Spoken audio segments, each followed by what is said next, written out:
ಎಲ್ಲರಿಗೂ ನಮಸ್ಕಾರ. ಹರಿಭಕ್ತಿ ಸಾರ ಕನಕದಾಸ ವಿರಚಿತ 76ರಿಂದ 80. ಹುತ್ತದಲ್ಲಿ ಸಿಕ್ಕ ಲಕ್ಷ್ಮೀನರಸಿಂಹ ವಿಗ್ರಹಕ್ಕೆ ಒಂದು ದೇವಾಲಯವನ್ನು ನಿರ್ಮಿಸುತ್ತಾರೆ ಕನಕದಾಸರು. ಈ ದೇವಾಲಯದ ಪಕ್ಕದಲ್ಲಿಯೇ ಆದಿಕೇಶವನಿಗೂ ಗುಡಿಯನ್ನು ಕಟ್ಟಿಸಿ ಆ ಮೂರ್ತಿಯನ್ನು ಆ ಗುಡಿಯಲ್ಲಿಯೇ ಪ್ರತಿಷ್ಠಾಪಿಸುತ್ತಾರೆ. ತಮ್ಮ ಜೀವಮಾನವನ್ನೆಲ್ಲ ಆ ಆದಿಕೇಶವನ ಸನ್ನಿಧಿಯಲ್ಲಿಯೇ ಕಳೆಯುತ್ತಾರೆ. ಆದಿಕೇಶವನ್ನು ಆರಾಧಿಸುತ್ತಲೇ ಹರಿಭಕ್ತಿ ಸಾರ, ಮೋಹನ ತರಂಗಿಣಿ, ನಳಚರಿತ್ರೆ ಮತ್ತು ಅಮೂಲ್ಯವಾದ ಸಾಹಿತ್ಯ ರತ್ನಗಳನ್ನು ರಚಿಸಿ ನಮಗೆ ನೀಡಿದ್ದಾರೆ. ಈಶ ನಿನ್ನ ಚರಣ ಭಜನೆ ಆಸೆಯಿಂದ ಮಾಡುವೆನು ಎಂಬ ಹಾಡು ಕನಕದಾಸರು ರಚಿಸಿರುವ ಕೊನೆಯ ಹಾಡಾಗಿದ್ದು, ಅದರಲ್ಲಿ ಆದಿಕೇಶವನನ್ನು ಬಣ್ಣಿಸಲು ಒಮ್ಮೆ ಬಳಸಿದ ಶ್ರೀ ವಿಷ್ಣುವಿನ ಹೆಸರನ್ನು ಮತ್ತೊಮ್ಮೆ ಬಳಸದೆಯೇ ವಿಷ್ಣುವಿನ 26 ಹೆಸರುಗಳನ್ನು ಬಳಸುತ್ತಾರೆ. ತಮ್ಮ ಪಾಂಡಿತ್ಯವನ್ನು ತೋರಿಸಿರುತ್ತಾರೆ. ಇಂತಹ ಪಾಂಡಿತ್ಯ ಮಹಿಮಾನ್ವಿತರಾದ ಕನಕದಾಸರ ಹರಿಭಕ್ತಿ ಸಾರ ವಾಚಿಸುವುದೇ ಈ ನಮ್ಮ ಪೂರ್ವಜನ್ಮದ ಪುಣ್ಯವಾಗಿದೆ. ಹರಿಭಕ್ತಿ ಸಾರ 76ರಿಂದ 80 ಶ್ಲೋಕಗಳು ಅರ್ಥ ಸಮೇತ.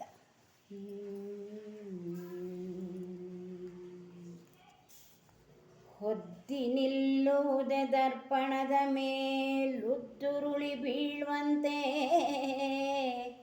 ನಿಮಿಷದಿ ಬಿದ್ದು ಹೋಗುವ ಕಾಯವೀ ತನುವೆಂಬ ಪಾಶದಲ್ಲಿ, ಬದ್ಧನಾದೆನು ಮಮತೆಯಲಿ ನೀ ನಿರ್ದುದಕ್ಕೆ ಫಲವೇನು, ಭಕ್ತಿ ವಿರುದ್ಧವಾಗದವೋ ರಕ್ಷಿಸು ನಮ್ಮನವರತ, ರಕ್ಷಿಸು ನಮ್ಮನವರತ. ಕೇಳುವುದು ಕಡು ಕಷ್ಟ, ಕಷ್ಟದ ಬಾಳುವೆಯ ಬದುಕೇನು ಸುಡು ಸುಡು. ಕೇಳುವುದು ಕಡು ಕಷ್ಟ, ಕಷ್ಟದ ಬಾಳುವೆಯ ಬದುಕೇನು ಸುಡು ಸುಡು. ಗಾಳಿಗೊಡ್ಡಿದ ಸೊಡರು ಈ ಸಂಸಾರದೇಳಿಗೆಯೂ, ಬಾಳಬೇಕಂಬವಗೆ ನೆರೆ ನೀನೊಳ್ಳಿಗ ಮಿಗ ಮಾಡಿ ಭಕ್ತಿಯೋ, ಬಾಳಬೇಕೆಂಬವಗೆ ನೆರೆ ನಿನ್ನೊಳಿಗವ ಮಿಗ ಮಾಡಿ ಭಕ್ತಿಯೊಳಾಳಿ. ಬದುಕುವುದು ಉಚಿತ, ಬದುಕುವುದು ಚಿತ, ರಕ್ಷಿಸು ನಮ್ಮನವರತ, ರಕ್ಷಿಸು ನಮ್ಮನವರತ. ದೇಹಧಾರಕನಾಗಿ ಬಹುವಿಧ ಮೋಹದೇಳಿಗೆಯಾಗಿ, ಮುಕುತಿಗೆ ಬಾಹಿರನು ತಾನಾಗಿ, ವಿಷಯಾದಿಗಳಿಗೊಳಗಾಗಿ, ದೇಹವೀ ಸಂಸಾರವೆನ್ನದೆ ಮೋಹಿಸುವ ಮತಿಗೇಡಿ, ಮಾನವ ಸಾಹಸಿಯೇ ಸಟೆ ಮಾತು ರಕ್ಷಿಸು. ಮೋಹಿಸುವ ಮತಿಗೇಡಿ ಮಾನವ ಸಾಹಸಿಯೇ ಸಟೆ ಮಾತು ರಕ್ಷಿಸು ನಮ್ಮನವರತ, ರಕ್ಷಿಸು ನಮ್ಮನವರತ. ನುಣುಪಾದ ಕನ್ನಡಿಯ ಮೇಲೆ ಉದ್ದಿನ ಕಾಳನ್ನಿಟ್ಟರೆ ನಿಂತೀತೆ, ಅದು ಉರುಳಿ ಹೋಗುವಂತೆ ಈ ದೇಹವು ಅಲ್ಪಕಾಲದಲ್ಲಿ ಬಿದ್ದು ಹೋಗುವುದು. ದೇಹವೆಂಬ ಈ ಪಾಶದಲ್ಲಿ ಬದ್ಧನಾದೆನು. ನೀನಿರುವುದು ಭಕ್ತರನ್ನು ಉದ್ಧರಿಸುವುದಕ್ಕಲ್ಲವೇ, ನೀನಿರುವುದು ಭಕ್ತರನ್ನು ಉದ್ಧರಿಸುವುದಕ್ಕಲ್ಲವೇ. ಮಮತೆಯಿಂದ ನನ್ನನ್ನು ಸಲಹು ಜಗದೀಶ, ನನ್ನನ್ನು ರಕ್ಷಿಸು. ಇನ್ನೊಬ್ಬರ ಊಳಿಗವನ್ನು ಮಾಡುವುದಾಗಲಿ ಬೇಡುವುದಾಗಲಿ ಬಹಳ ಕಷ್ಟ. ಇನ್ನೊಬ್ಬರ ಊಳಿಗವನ್ನು ಮಾಡುವುದಾಗಲಿ ಬೇಡುವುದಾಗಲಿ ಬಹಳ ಕಷ್ಟ. ಕಷ್ಟದ ಬಾಳುವೆಯು ಒಂದು ಬದುಕೆ, ಅದನ್ನು ಸುಡಬೇಕು. ಸಂಸಾರದ ಸುಖವೆಂಬುದು ಗಾಳಿಗೊಡ್ಡಿದ ದೀಪ, ಸಂಸಾರ ಸುಖವೆಂಬುದು ಗಾಳಿಗೊಡ್ಡಿದ ದೀಪ. ಬಾಳಬೇಕೆನ್ನುವವನು ಭಕ್ತಿಯಿಂದ ನಿನ್ನ ಊಳಿಗವನ್ನು ಮಾಡಿ ಬದುಕುವುದು ಉಚಿತ.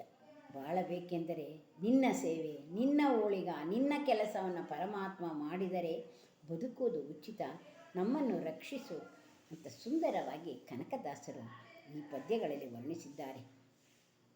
ಈ ದೇಹವು ಬಂದಿರುವುದರಿಂದಲೇ ಮನುಷ್ಯನು ನಾನಾ ಬಗೆಯ ವ್ಯಾಮೋಹಗಳಿಗೆ ಒಳಗಾಗಿ ವಿಷಯ ಸುಖಗಳನ್ನು ಬಯಸಿ ಮುಕ್ತಿಯನ್ನು ಪಡೆಯಲು ಅನರ್ಹನಾಗಿರುತ್ತಾನೆ.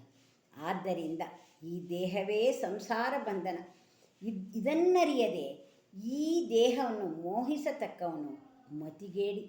ಎಷ್ಟು ಚೆನ್ನಾಗಿ ವರ್ಣಿಸಿದ್ದಾರೆ ನೋಡಿ. ಈ ದೇಹನೇ ಸಂಸಾರ ಬಂಧನ, ಈ ದೇಹವೇ ಸಂಸಾರ ಬಂಧನ. ಇದನ್ನರಿಯದೆ ನಮ್ಮ ದೇಹವನ್ನೇ ಮತ್ತೆ ಮೋಹಿಸತಕ್ಕವನು ಮತಿಗೇಡಿ ಎನ್ನಬೇಕು.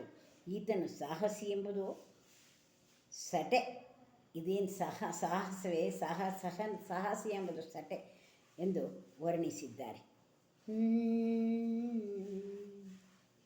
ಅಳಿವ ಒಡಲನು ನೆಚ್ಚಿ ವಿಷಯಗಳಿಗೆ ಕಾತುರನಾಗಿ ಮಿಗೆ ಕಳವಳಿಸಿ ಕಾಲನ ಬಳಿಗೆ ಹಂಗಿಗನಾಗಿ ಬಾಳುವರೇ.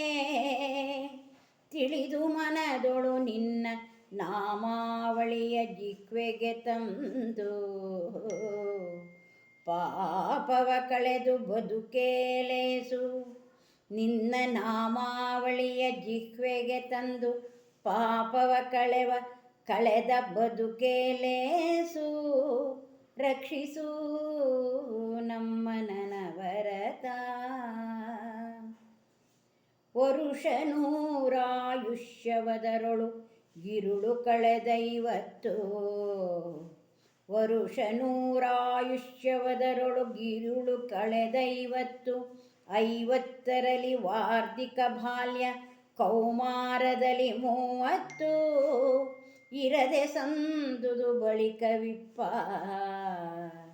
ಇರದೆ ಸಂದುದು ಬಳಿಕವಿಪ್ಪ.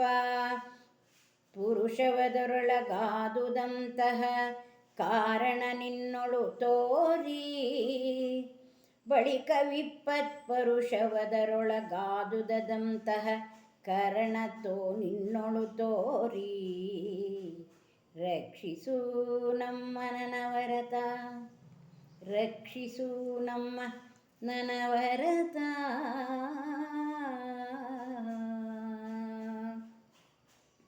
ಒಂದು ದಿನ ಬಿದ್ದು ಹೋಗುವ ಈ ಶರೀರವನ್ನು ನೆಚ್ಚಿ ವಿಷಯ ಸುಖಗಳಿಗೆ ಹಾತೊರೆಯುತ್ತಾ ಕಡೆಯಲ್ಲಿ ಯಮನ ಹಂಗಿಗೆ ಒಳಗಾಗಬೇಕು. ಅದಕ್ಕಿಂತಲೂ ನಿನ್ನ ನಾಮಾವಳಿಯನ್ನು ನಾಲಿಗೆಯಲ್ಲಿ ಹೇಳುತ್ತಾ ಪಾಪ ಕರ್ಮಗಳಿಂದ ದೂರವಿದ್ದು ಬದುಕುವುದೇ ಲೇಸು. ಯಮನ ಹಂಗಿಗೆ ಒಳಗಾಗಬೇಕು ಹಲವಾರು ವಿಷಯದಲ್ಲಿ ಹಾತೊರೆಯುತ್ತಾ. ಅದರ ಬದಲು ನಿನ್ನ ನಾಮವನ್ನು, ನಿನ್ನ ಧ್ಯಾನವನ್ನು, ನಿನ್ನ ಪೂಜೆಯನ್ನು ಮಾಡಿ ನಾಲಿಗೆಯಲ್ಲಿ ಹೇಳುತ್ತಾ ಪಾಪ ಕರ್ಮಗಳಿಂದ ದೂರವಿದ್ದು ಬದುಕುವುದೇ ಲೇಸು. ಮನುಷ್ಯನಿಗೆ ಹೆಚ್ಚೆಂದರೆ 100 ವರ್ಷ ಆಯಸ್ಸು. ಮನುಷ್ಯನಿಗೆ ಹೆಚ್ಚೆಂದರೆ 100 ವರ್ಷ ಆಯಸ್ಸು.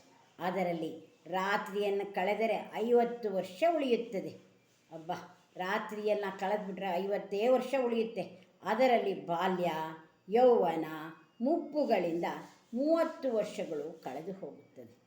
ಇನ್ನು 20 ವರ್ಷಗಳಲ್ಲೇ ನಿನ್ನನ್ನು ಭಜಿಸಬೇಕೆಂಬ ಮನಸ್ಸು ಬಂದೀತು. ಆ ಭಗವಂತ ನೀನು ಕೊಟ್ಟರೆ ಮನಸ್ಸನ್ನು, ಆ 20 ವರ್ಷದಲ್ಲಿ ನಿನ್ನನ್ನು ಭಜಿಸಬೇಕು ಎಂಬ ಮನಸ್ಸು ಬಂದೀತು. ಈ ಸಮಯದಲ್ಲಾದರೂ ನಿನ್ನಲ್ಲಿ ಭಕ್ತಿ ಉಂಟಾಗುವಂತೆ ಮಾಡು. ಆ 20 ವರ್ಷದೊಳಗಾದರೂ ನಿನ್ನ ಭಕ್ತಿಯನ್ನು ಮಾಡುವಂತೆ ನನ್ನ ಮನಕ್ಕೆ ನೀಡು ಭಗವಂತ. ಜಗದ್ರಕ್ಷಕ, ನಿನ್ನ ಧ್ಯಾನಿಸುವ ಮನಸ್ಸನ್ನು ಕೊಟ್ಟು ನಮ್ಮನ್ನು ಕಾಪಾಡು. ರಕ್ಷಿಸು ನಮ್ಮ ನನವರತ ಅಂತ ಕನಕದಾಸರು ಸುಂದರವಾಗಿ ಹೇಳಿದ್ದಾರೆ. ಕನಕದಾಸರಿಗೆ ಮತ್ತೊಮ್ಮೆ ಭಕ್ತಿಪೂರ್ವಕ ನಮಸ್ಕಾರ.